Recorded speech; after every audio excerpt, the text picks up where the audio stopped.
everyone, my name is Joe, welcome to the Genius of Joe. Guys, we're heading to London today. We're doing a little photo shoot with this creative director, up and coming creative director and model. His name's Olu. He actually reached out to me because he saw my YouTube channel. It's really weird. He saw my new series, Road to Vogue, by the way. Check out the other episodes, right? Road to Vogue. I basically just break down all my photo shoots and it's like a journey to getting my work published into Vogue, whatever, right? So he reached out to me about a certain photo shoot idea. Photo series called The Portraits of a Man. So it kind of explores leadership, vulnerability, masculinity, responsibility, all these type of things.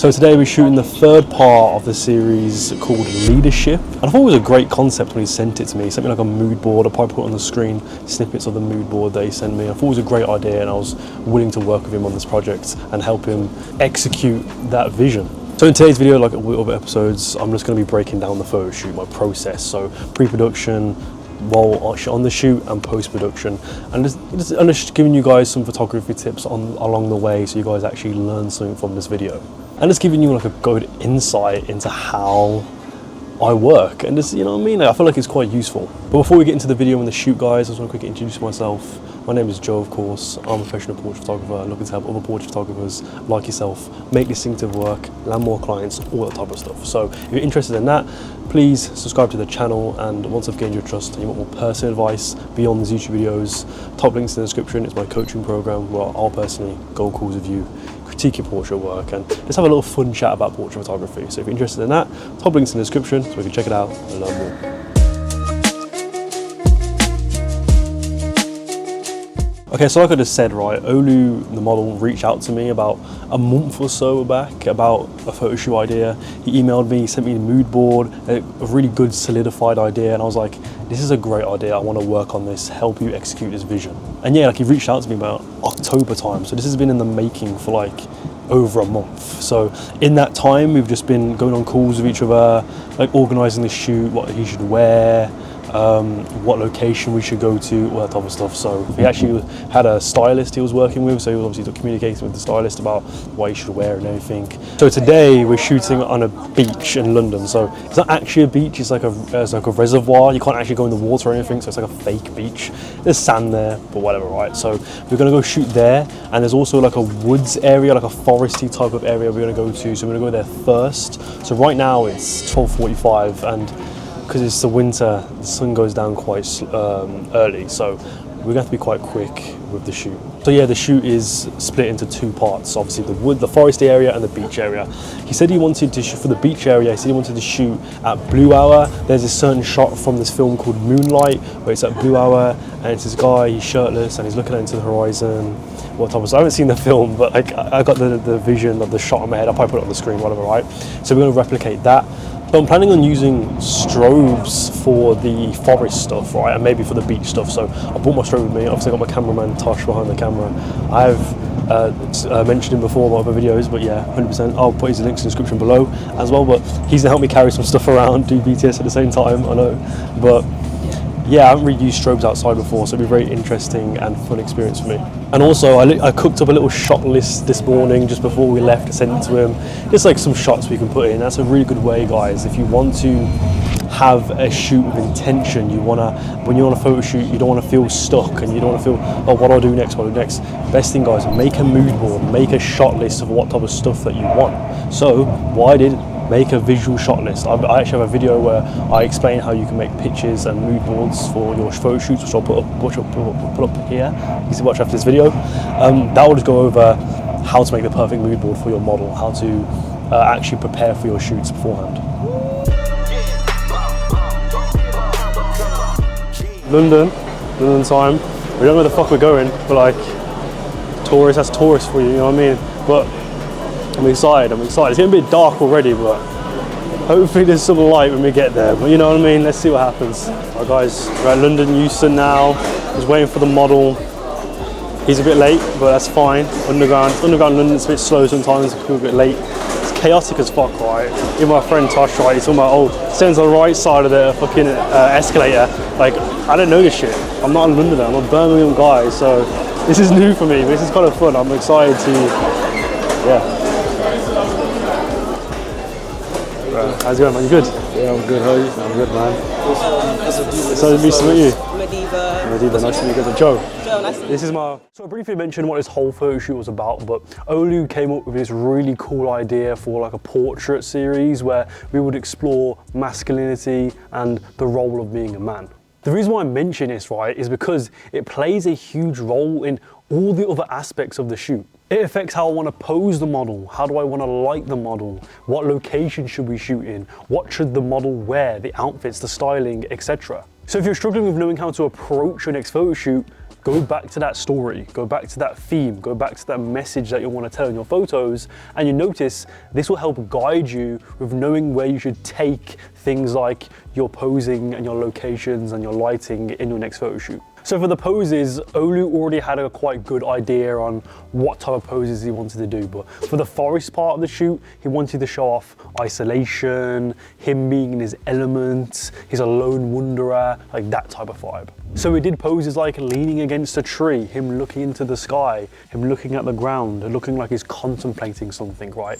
All poses that fit the theme accordingly. I want to quickly mention the styling of this shoot because I think this played a huge role in the photos. We had our wonderful stylist, Ediva, who's actually temporarily based in London, but she comes from Georgia. She didn't say specifically where in Georgia in America, but in Georgia. And obviously she joined us on the shoot that day. Obviously, prior to this shoot, Olu sent over some outfit ideas they would have, and I thought it fit super, super well with the theme that we were going for. And I think Ediva did such an amazing job with the outfits on this shoot. The all beige outfit that Olu's wearing in the shoot, I think it fit the theme so well. It looked quite masculine, but it also looked vulnerable. It's like he's opening up as a man in the situation. He's opening up his vulnerable side as he's wearing those brighter neutral tones or colors. Is beige a color or a tone? I have no idea. People told me black isn't a color. I don't know. I don't know about this stuff, right? Well, guys, comment down below. Is it a tone or is it a color? I don't know. At least that's how I interpreted the first outfit. Ediva may have a different explanation, but. And for the beach part of the shoot, Olu wore a black leather jacket with a white shirt on it, which definitely gave more of that punk, more strong vibe, which is definitely going into a completely different direction from the forest stuff. Overall, I think both outfits were amazing, and I think the stylist, Ediva, did a great job at finding those specific pieces and specific colors, and I think they just fit the theme and the whole shoot so well. Okay, so why am I talking about this? Why am I talking about outfits in a photography video? Well, guys, it's extremely important because you need to keep every factor into consideration in your photos and think of that story and change these aspects accordingly to that story. Because guys, if we don't, your portraits and your photos will just feel incomplete. So guys, think of your photos like a puzzle, right? And think each piece of that puzzle is a factor or an aspect that makes a portrait. Now, if one piece of that is missing, meaning that you didn't keep that factor into consideration, the photos will just look incomplete. And obviously guys, you may not have the pleasure to work with a stylist and someone that will do all the outfits for you. But guys, if you don't have a stylist and it's just you and the model, be your own stylist. Work with the model with what they should wear, what colors they should bring, all that type of stuff. And guys, you notice these will play a huge role in how people will perceive your portraits.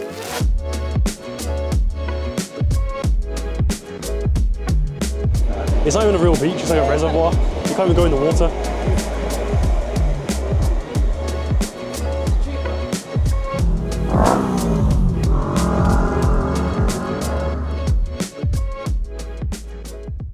You want to start with the beach now?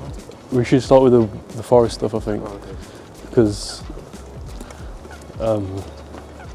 looking down like here at the bottom here, like that. So like I said in the intro, I don't think I've ever used strobe in an outdoor situation before, so I wanted to try it. I wanted to try something new. Yes, obviously that meant I had to bring a lot of kit, you know what I mean? I had a light stand with me, I had to bring a softbox, I had to bring the fucking strobe, so much stuff. Because I had the strobe, I had to bring like 3 extra things, and it was just so annoying. But guys, obviously we got it done, but yeah, if I didn't have the strobe, it would have been like nothing, but yeah, whatever. But I'm actually so glad that I brought it because unfortunately, by the time we got to the beach, or the beach, quote unquote, the location, it was so dark. There was basically no natural light at all. And it wasn't really because of the timing. Yeah, we were a little bit later than usual, but it wasn't really that. It was mainly because of the weather conditions, right? It was super cloudy and gloomy, and it was much darker than usual because obviously because the clouds are so thick, we couldn't really get that golden or blue hour look that we wanted to go for because the sun just wouldn't come through at all. Unfortunately, like I said in the intro about that one shot we wanted to get of like the moonlight type of shot from that film with like the blue hour, it looks really nice on the beach, couldn't get that because it was way too dark. But yeah guys, that's just the winter for you. You know what I mean? In the UK, I don't know in other countries like in America or whatever, but it gets dark at like 4:30 and it's just a piss take. It's so annoying. If only we arrived like 30 minutes before, then it would have been great. But well, we have to deal with what we have to deal with, you know what I mean? Okay, so for the lighting, I had my newer Vision 4 strobe with a 90cm parabolic softbox on it, which is actually what I'm using right now to light me for this video. And I had that, and I was aiming to shoot on a slight 45-degree angle away from the model, so I can get that more loop and Rembrandt lighting look. At first, I didn't really want to go too dramatic. I was going for this more high-key look, but I noticed that more shadowy look with a lot more shadows, more low-key type of lighting fits so well, so I kind of stuck to that throughout the shoot. And let me know what you guys think in the comments below. Preferably I would have had more natural light to light up the background a bit more, make the environment look more lively. You can actually see that he's in like a forest, but obviously I couldn't control that. Overall, I think the lighting turned out great. The strobe was definitely essential for this shoot because it was way too dark without it. I actually took some photos with just natural light at the start to see what it would look like, and I'll put them up on here. They had this really nice soft look to them, but I still think I preferred the strobes, to be honest. Again guys, let me know in the comments below what you guys think, which one you prefer, the natural light or the strobes. The question is, will I use strobes again in outdoor situations? And the answer is 100% yes, because even though, to be fair, for outdoor situations, I prefer that more subtle kicker of light on the face rather than this super obvious light source hitting the model. Like it was on that shoot where it was like everything else is dark and there's this massive obvious light source on him. I like that more subtle effects because obviously this was obvious that there's a light source on him. It's very obvious that he's getting lit by something.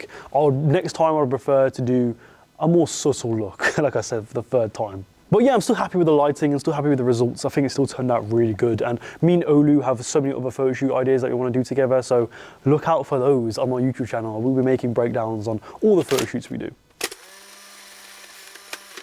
But before we end the video, I'm just going to give you some of my thoughts on the shoot. Overall, it was a fun little shoot that we did, very brief, very quick, but it was really fun. One thing that was really fucking annoying was just how dark it was. Like I said, so dark. And because there was basically no natural light, my camera found it so hard to focus on the model. And also just hard to see my angle and my composition too, because the back screen was basically just pitch black. I think this is the one disadvantage of a mirrorless camera here compared to a DSLR, because if I had a DSLR in that situation, I could have been able to actually see my compositions and my angles, because in real life, it wasn't actually that dark, but on a camera sensor, it was, yeah, basically pitch black. One ghetto method that I actually did right was, this is actually a really cool method. I just bumped the ISO like really high, so obviously I can see the back of the screen and it's bright, and I would focus it with the high ISO, then I would bring the ISO back down and then take the photo. So I think it worked, I don't know. Especially for the close-up shots that you see on screen right now, right? Because the focusing has to be super precise because it is close up. It was hard for me to get the shots, and there were so many shots that were out of focus, or the compositions weren't the most ideal because I can't see the back of the screen very well. It was just quite annoying. I personally like to direct my models through the back of the screen, so while looking at the back of the screen, I like to tell them what to do because I like to see what the camera sees. I want to see the camera's perspective, what they look like through the camera. Like for me, it may be nicer, it may look good for my eyesight, for your eyesight, but through the camera, if it doesn't look good, well, that's the photo, you know what I mean? So obviously I like to see the back screen when directing my models, but obviously in this case, because the screen was so dark, I had to keep looking up and seeing if he's doing the right pose or whatever, if he looks good. And that really fucked me up because while I'm trying to like look at him, my camera, I'm also trying to focus on the compositions. It was just a mess. Now, I did try to use my modeling light on my strobe. A modeling light on a strobe is basically like the continuous light mode that you put on, that you could kind of preview the lighting. It isn't that bright, but again, that was the issue. My strobe modeling light was so dim. They didn't really do anything at all to help. But it's all about compromises, guys. As a photographer, I've learned to have quite low expectations for all my shoots now. Not in a way as if like I think that the photos are going to be shit. Don't think like that. I do always get excited for my shoots and stuff, but what I mean is like, I always expect something to go wrong. Like I always expect one little thing to go wrong, even if it's something minor, like, oh, this light isn't working, or I don't know, there's little tweaks that it can't really make, it's hard, the lighting isn't the best or whatever, like something simple like that. I learn to accept it and like something bad is gonna happen on this shoot. I don't like thinking that everything's gonna be perfect and everything's gonna be in my favor, because every time I do that, I always get disappointed. You know what I mean? There's always something that happens that just doesn't go in your favor and it's just so annoying, but yeah, just learn to accept that. But obviously try to minimize it as much as possible. But I think it's good because you need to learn how to navigate through these little nitpicks that happen on a photo shoot. I could have been like, fuck this shit, it's just way too dark, let's wrap up, let's go home, because I could have done that. But the thing was, I had to think on my feet. I can't be doing that shit, right? As a photographer, I can't do that. Once if like it was a really high paying client or something like that, you can't do that on a shoot. So basically, I had to think on my feet. I had to think of compromises, think of things that I could do to get the best photos possible. And I still think we got the best photos possible out of the circumstances that we were given to us. But like I said, I'll definitely be working with Olu again. So watch out for more shoot breakdowns and more photos on my Instagram. By the way, follow me on Instagram too.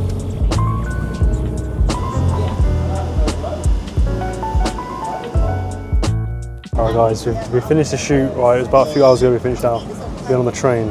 Guys, we've been on the train for like an hour, we just stood up for like a whole hour. We've got a seat, right, we're in Coventry at the moment, I think it's Coventry at the moment. Tired man, but yeah, it was a good shoot overall. It's really annoying because it was dark and it was like really hard for my camera to focus. But manual focusing, you know what I mean, I'm a pro. Gotta do what we gotta do, but I think the photos are gonna turn out well. Obviously you can see the photos on the screen when I put them in the video, so hopefully they turned out well. But, so anyway, I'm tired, I'm gonna go to sleep probably, right? Anyway guys, that's it for the video. Thank you for watching. Hope you guys found these useful. Hope you guys learned something from this shoot, learn about my process and stuff. I've been doing loads of shoots recently. Like last month in October, I did about 5 shoots, which is probably the most amount of shoots I've ever done in 1 month. So I've had a lot of shoot videos recently. So I hope you guys are actually enjoying them. By the way, if you haven't seen any of my other shoot breakdowns, definitely check them out below, especially if you learned a lot from this video. I don't think this video is gonna be as long as my other ones because it was quite a brief and short shoot. There wasn't really much to talk about, but my other videos are really long, 30-minute plus videos. So guys, definitely check those videos out. I should be fucking charging you for that, but I'll give you for free because I'm a lovely guy. And if you want more personal advice about your portrait photography, guys, like I said in the intro, top links in the description is my one-to-one coaching program where I'll personally go on calls with you, I'll critique your portrait work, have a fun chat about portrait photography. I'll just help you with your journey and let's start accelerating your portrait photography progress now rather than later. So if that's interesting to you, top links in the description where you can check it out and learn more. And if you want to learn the basics of studio lighting, obviously these videos kind of help you about with lighting a little bit, but if you want to learn everything there is to do with studio lighting, or at least the basics, guys, I have my portrait lighting course, which is linked below, where I'll go over different lighting techniques, strobes versus continuous, some equipment suggestions, all that type of stuff. So if you watch this guide, after this fucking video course, guys, you will know exactly how to light your models and you'll be so much more comfortable with shooting your models. So yeah, guys, if you want that, it's linked below, you can check it out and learn more. And yeah guys, that's it for the video. Thank you for watching. Click on any of these videos here to learn more about portrait photography. I'll see you next time guys. Goodbye.